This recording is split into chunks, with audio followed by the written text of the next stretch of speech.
বেটা ভালো করে টেপ। আমি যদি নমিনেশন নিয়ে যদি পাস না করি এই দেশের মানুষ খাইবে কি? ঠিক আছে। এ কতগুলো মানুষের বাড়িতে টয়লেট নাই, হ্যাঁ। কারোর বদনা নাই, কারোর বউ নাই। হ্যাঁ, হ্যাঁ। তো আমি যদি নমিনেশন নিয়ে পাস না করি তাহলে এগুলো আদায় করে দেবে কিটা? বস আমার তো বউ নাই, এটা একটু মাথায় রেখে। ওরে বেটা মাথায় আছে, সব মাথায় আছে। আমি ওসি লেখা মানিক, তোরা এখানে বই আন্দোলন করতে আসো নমিনেশন নেওয়ার জন্য। দেখবো তোরা কেমন নমিনেশন নাও। এই বেটা আমি বিকাশ বারেক, হ্যাঁ। বেটা সকাল 8টা থেকে এই 9টা পর্যন্ত 1000 ঘন্টা আমি এখানে বসে অনশন করতেছি। আমার কষ্ট হইতাছে রে। পানি খাইবেন? হ্যাঁ দে একটু পানি দে, আমার গালে একটু পানি দে।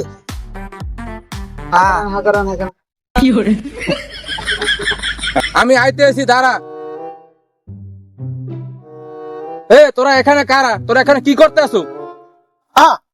স্যার মগো চেনেন নাই, মোরা দি বিকাশ বারেকের লোক। এই দেখেন না বিকাশ বারেক ভাই আমাকে বৈশা রয়েছে, নমিনেশন নেবে। হে বউর ধরে শপথ করে নমিনেশন না লই ঘরে যাবে না আজকে।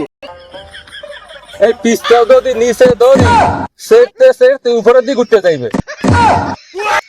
বস আগে মোরা জীবন লইয়া ভাগি, এই পুলিশ কিন্তু আগের মতো নাই।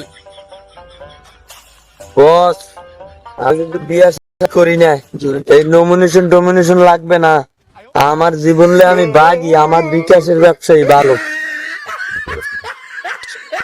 দেখ এই পুলিশের, দেখ কত ক্ষমতা, দেখছো পুলিশের এবার দেখ।